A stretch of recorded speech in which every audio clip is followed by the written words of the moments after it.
Dear aspirants, welcome to today's video. This video is continuation to the series of the lectures delivered on the J&K Reorganization Act 2019 and its amendments. In today's lecture, we'll discuss from section 71 and onwards.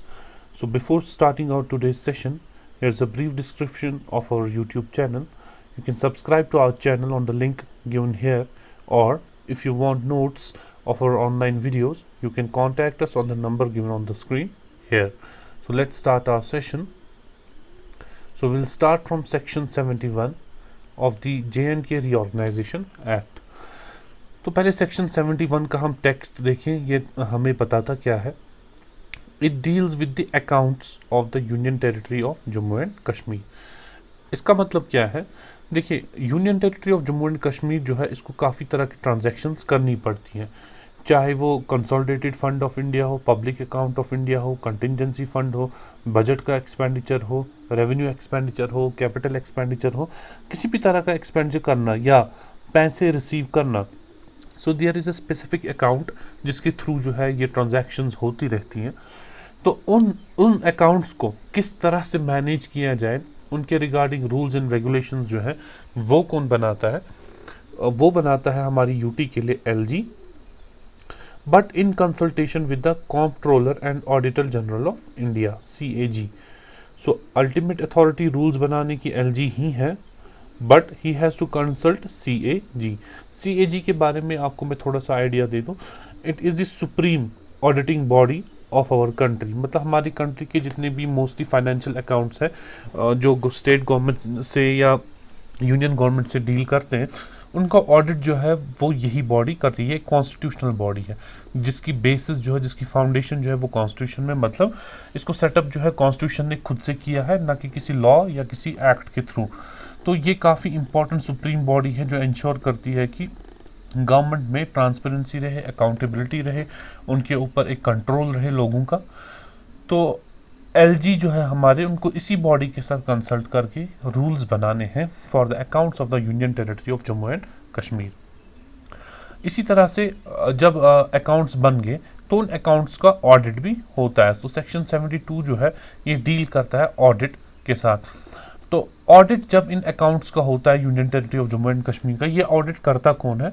ये audit जो है ये करते हैं CAG, again this body, comptroller and auditor general of India. और audit के बाद जो अपनी रिपोर्ट्स हैं ये फर्निश करते हैं एलजी को, और एलजी जो है ये लेजिस्लेटिव असेंबली के आगे रिपोर्ट्स को प्रेजेंट करते हैं. तो अभी तो हमारे यहाँ लेजिस्लेटिव असेंबली नहीं है. जिस टाइम पे लेजिस्लेटिव असेंबली बनेगी, अभी 2024 है तो JNK में लेजिस्लेटिव असेंबली नहीं है, जिस टाइम पे ये बनेगी तो उस टाइम पे लेफ्टिनेंट गवर्नर जो है CAG की ऑडिट रिपोर्ट जो है लेजिस्लेटिव असेंबली के सामने रखेंगे, जहाँ पे इस पर डिस्कशन होता है और ये पता चलता है कि क्या अकाउंट्स जो है वो प्रॉपरली मैनेज हो रहे हैं यूटी गवर्नमेंट के या नहीं. अब देखिए, सेक्शन 73 जो है ये काफ़ी इम्पॉर्टेंट है. अगर जम्मू एंड कश्मीर यूटी में कभी प्रेसिडेंट को ऐसा लगता है कि यहाँ की जो गवर्नमेंट है वो एज पर this act, JNK reorganisation act जो है नहीं चल रही है, ठीक है, जो इसमें काफ़ी सारे प्रोविजंस दिए हुए हैं गवर्नमेंट को चलाने के, अगर उसके हिसाब से गवर्नमेंट नहीं चल रही है या फिर यहाँ प्रॉपर एडमिनिस्ट्रेशन नहीं है. ये प्रॉपर एडमिनिस्ट्रेशन का मतलब है क्या, ये इस एक्ट में भी डिफाइंड नहीं है. It has been left to the understanding of the president. तो अगर यहाँ पे प्रॉपर एडमिनिस्ट्रेशन नहीं है या यहाँ की गवर्नमेंट जो है इस एक्ट के प्रोविजंस के हिसाब से नहीं चल रही है, सो प्रेसिडेंट क्या कर सकते हैं कि he has the powers to declare that there is a failure of constitutional machinery in the union territory of Jammu and Kashmir. And फिर प्रेसिडेंट के पास पावर्स आ जाते हैं कि वो इस एक्ट के, JNK रीऑर्गेनाइजेशन एक्ट के कुछ प्रोविजंस को रिप्लेस कर सकते हैं, कुछ नए प्रोविजंस बना सकते हैं जो उनको ज़रूरी लगते हैं यहाँ की गवर्नमेंट को वापस से प्रॉपरली चलाने के लिए. तो ये एक काफ़ी एक एक्सट्रीम मेजर है, ये एक एक्सट्रीम सिचुएशन है जब इतना ज़्यादा कॉन्स्टिट्यूशनल फेलियर यहाँ पे हो जाए, बिल्कुल यहाँ पे गवर्नमेंट जो है रूल्स एंड रेगुलेशंस के हिसाब से ना चले, जहाँ प्रेसिडेंट को लगे कि इम्प्रॉपर फंक्शनिंग हो रही है. तो सेक्शन 73 जो है प्रेसिडेंट को वो पावर्स यहाँ पे प्रोवाइड करते हैं. इसको बोलते हैं हम failure of constitutional machinery. Okay, इसके बाद हमारा सेक्शन 74 जो है वो डील करता है with authorisation of expenditure by the president, यानी कि प्रेसिडेंट के पास जो है कुछ पावर्स है। देखिए, जैसा आपको मैंने अभी बताया कि 73 के अंडर जो है कॉन्स्टिट्यूशनल मशीनरी का फेलियर डिक्लेयर करते हैं तो प्रेसिडेंट के पास पावर्स आ जाते हैं। उन्हीं पावर्स में से एक पावर ये भी है कि जब तक यहाँ पे गवर्नमेंट जो है डायरेक्टली प्रेसिडेंट के थ्रू रन की जाएगी in case of failure of constitutional machinery, तो जितना भी एक्सपेंडिचर है JNK गवर्नमेंट की यूटी ऑफ JNK गवर्नमेंट का, तो वो एक्सपेंडिचर जो है ऑथराइज कौन करेगा? प्रेसिडेंट करेगा। ये उस टाइम पे पावर्स जो है वो प्रेसिडेंट को चले जाते हैं। इसी तरह से हमारा नेक्स्ट जो सेक्शन है वो डील करता है with the high court of Jammu and Kashmir. अब देखिए, JNK रीऑर्गेनाइजेशन एक्ट ने जो है हमारी यूटी को जो है अलग किया है लद्दाख से, यानी कि लद्दाख एक सेपरेट यूटी है और JNK जो है एक सेपरेट यूटी है। बट दो यूटीज होने के बावजूद जो हमारा हाई कोर्ट है वो कॉमन है, जिसका नाम है high court of Jammu and Kashmir and Ladakh. तो ये हाई कोर्ट दोनों यूटीज़ के लिए सेम है, अलग अलग हाई कोर्ट सेटअप नहीं किए गए हैं। तो ये काफ़ी इम्पॉर्टेंट है कि जहाँ पर काफ़ी सारे रिसोर्सेज जो है JNK और लद्दाख के बीच में डिवाइड हुए, तो वहाँ पे जो है हाई कोर्ट जो है वो कॉमन रहा, उसका डिवीज़न नहीं हुआ, दो हाई कोर्ट जो है वो सेटअप नहीं किए गए। जो जब JNK हमारी स्टेट थी उस टाइम पे जो जजेस को पावर्स थे, उस टाइम पे जो जजेस काम कर रहे थे JNK हाई कोर्ट में, जो लॉयर्स वहाँ पे फंक्शन कर रहे थे, सेम जो है उन्होंने ही कंटिन्यू किया आफ्टर द रीऑर्गेनाइजेशन एक्ट। तो उसमें कोई चेंज नहीं आई। तो स्ट्रक्चर है हाई कोर्ट का, उसमें कोई चेंज नहीं आई। जजेस, lawyers, they continued their business as usual, तो उसकी फंक्शनिंग पे कोई इफेक्ट नहीं पड़ा। Then come section 67 which deals with the bar council and advocates. जिस तरह से हाई कोर्ट की फंक्शनिंग पे, स्ट्रक्चर पे कोई इम्पैक्ट नहीं पड़ा JNK रीऑर्गेनाइजेशन एक्ट के बाद, इसी तरह से जो बार काउंसिल है उसके ऊपर भी कोई इम्पैक्ट नहीं पड़ा। बार काउंसिल के जो मेंबर्स उस टाइम पे थे जब JNK स्टेट था, तो वही मेंबरशिप जो है वो कंटिन्यू रही जब JNK जो है यूटी में कन्वर्ट हो गया। So similarly bar council like high court, it did not have any impact from the conversion of the UT of from the state of UT and from the state of Jammu and Kashmir to the UT of Jammu and Kashmir। इसी तरह से जो practice and procedure जो पहले से चला आ रहा था state of Jammu and Kashmir के टाइम पे जब हाई कोर्ट था, सेम वही कंटिन्यू रहेगा जब हमारी यूटी बन गई। तो उसमें भी कोई प्रोसीजर्स में चेंज नहीं आया। इनफैक्ट जब स्टेट के टाइम हाई कोर्ट के पास जो पावर्स थे अपने फंक्शंस को रेगुलेट करने के कुछ स्पेसिफिक डोमेन्स में, वही पावर्स जो है वो कंटिन्यू रखे गए हमारे जब JNK स्टेट को यूटी में कन्वर्ट किया गया।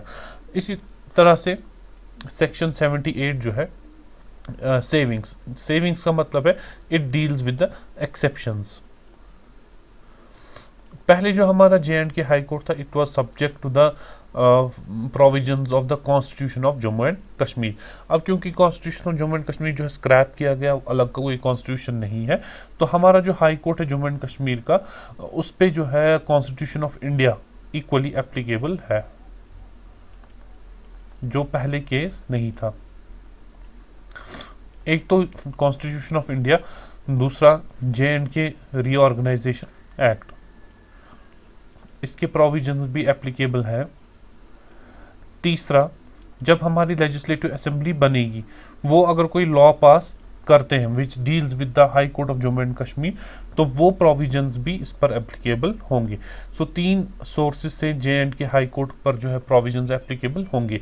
फिलहाल यहाँ पे लेजिस्लेटिव असेंबली नहीं है, तो अभी यहाँ पे जो प्रोविजंस एप्लीकेबल हैं वो है कॉन्स्टिट्यूशन ऑफ इंडिया के और Jammu and Kashmir reorganisation act के।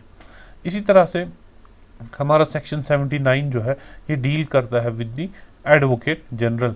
ये इंपॉर्टेंट है, आपको एज सच ये याद रखना है कि which section deals with the appointment of the advocate general. So it is the section 79। So advocate general जो है ये आप मानिए हमारी गवर्नमेंट का, एक सिंपल टर्म्स में अगर हम बोलें, ये हमारी गवर्नमेंट के जो है लॉयर है।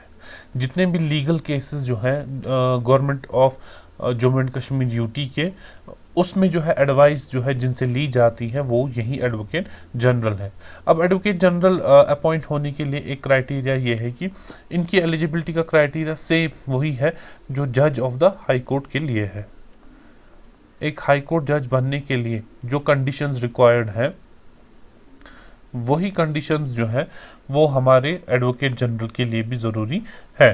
तो हमारे एडवोकेट जनरल को जो है गवर्न करता है एक तो जे.एंड.के रीऑर्गेनाइजेशन एक्ट और constitution of India,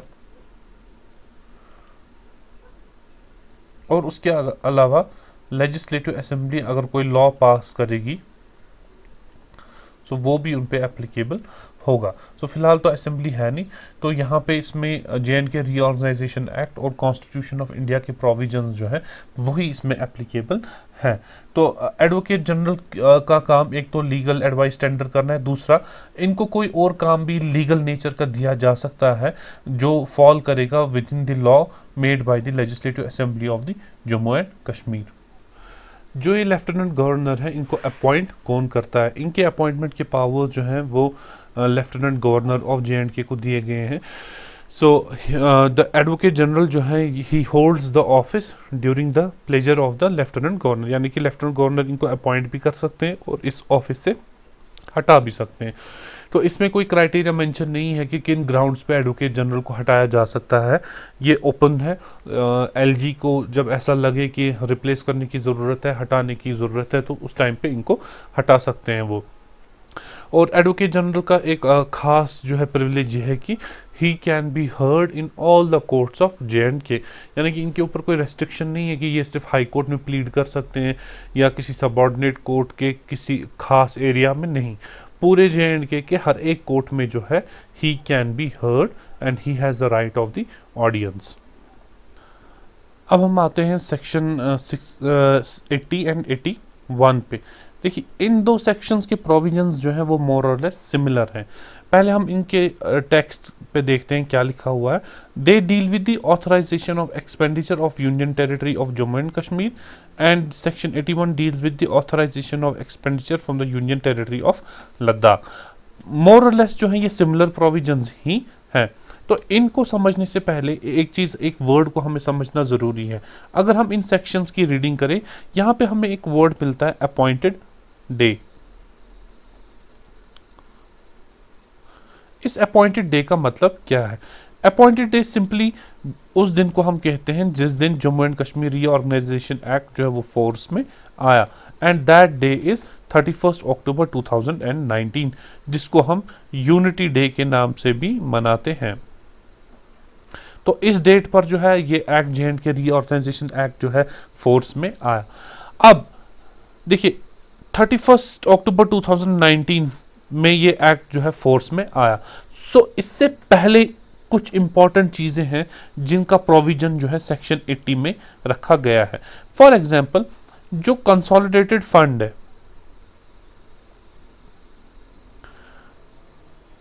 of Jammu and Kashmir, okay, अगर हमें 31 अक्टूबर से पहले इस फंड में से कुछ एक्सपेंडिचर करने की ज़रूरत पड़ दी, तो उस टाइम पे ये पावर्स जो है किसके पास थे?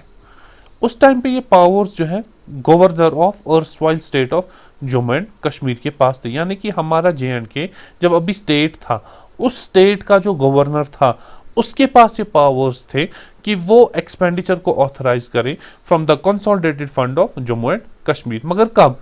31 अक्टूबर 2019 से पहले, ओके। अब कितने टाइम तक वो इस एक्सपेंडिचर को ऑथराइज कर सकते थे? टिल 6 मंथ्स, 6 महीने। कहां से कहां तक? 31 अक्टूबर 2019 से आगे जब हम 6 मंथ्स कैलकुलेट करेंगे, उन 6 महीने तक जो खर्चा होगा, जो consolidated fund of Jammu and Kashmir से खर्चा करना होगा, उसका ऑथराइजेशन जो है वो governor of Jammu and Kashmir दे सकते हैं, but only for the 6 months. अब जब ये एक्ट जो है फोर्स में आया, तो ये पावर्स जो है गवर्नर से चले गए किसके पास? एलजी के पास। Now LG can authorise expenditure from the consolidated fund of Jammu and Kashmir for a period of again 6 months after the day of appointment, यानी कि इसके फोर्स में आने के बाद पावर जो है सिंपली गवर्नर से एलजी के पास चले गए। इसी तरह से अगर हम लद्दाख देखें, लद्दाख में जो है सिर्फ दो चेंजेस हैं। ये पावर्स जो है गवर्नर से एलजी के पास नहीं, बल्कि लद्दाख के केस में ये पावर्स जो है गवर्नर से प्रेसिडेंट के पास चले गए। ठीक है, इस एक्ट के फोर्स में आने के बाद। इस एक्ट से पहले जो है गवर्नर ही, क्योंकि एक ही गवर्नर था, जे.एंड.के लद्दाख जो है ये एक ही स्टेट था, तो जैसे 31 अक्टूबर 2019 से पहले जे.एंड.के के लिए गवर्नर के पास पावर से टू ऑथराइज एक्सपेंडिचर, इसी तरह से लद्दाख के केस में भी वही था। बट जब 31 अक्टूबर 2019 आया, उसके बाद ये पावर्स जो है जैसे जे.एंड.के में एलजी को चले गए, लद्दाख के केस में जो है ये प्रेसिडेंट को ये पावर्स चले गए। ये पहली डिफरेंस है। दूसरी डिफरेंस, जैसे यहाँ पे कंसोलिडेटेड फंड ऑफ जे.एंड.के लिखकर है, बट लद्दाख के लिए ऐसा कोई सेपरेट फंड नहीं है। लद्दाख के लिए जो ये फंड जहाँ से ऑथराइज होगा वो है consolidated fund of India. So consolidated fund of Ladakh जैसी कोई चीज़ नहीं है।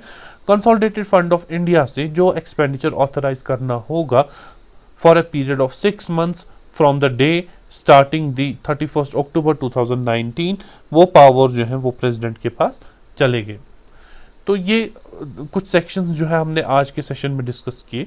हमारे आने वाले सेशंस में जो है हम इस डिस्कशन को आगे लेके चलेंगे, जहां हम कुछ और सेक्शंस के बारे में देखेंगे।